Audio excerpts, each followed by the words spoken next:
عند الدوار حسب داره. دورت. عند الدوار.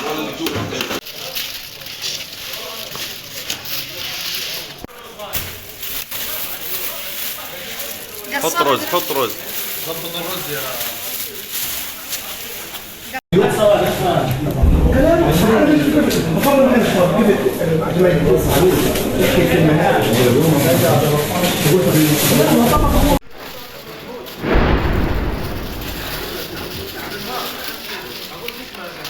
والله في مرقه يعني يا اولاد.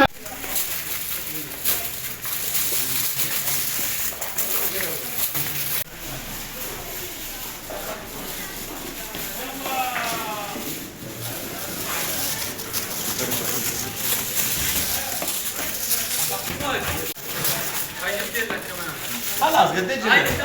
عندي 7 وخلاص. خلاص خلي محمود يحاسب عليه.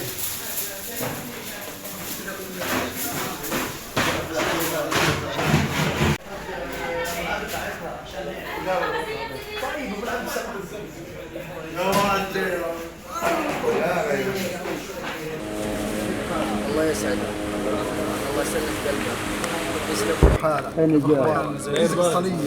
قرمط عليها يا ابو الصمود. بسم الله الرحمن الرحيم. اليوم 28 ديسمبر 2023 ولا زال هذا العدوان الإسرائيلي على قطاع غزة مستمر.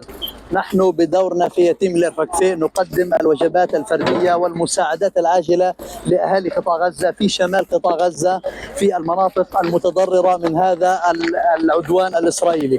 نسأل الله أن يتقبل من كل من تبرع وساهم. بورك لكم في عطائكم وجعله الله في موازين حسناتكم والحمد لله رب العالمين.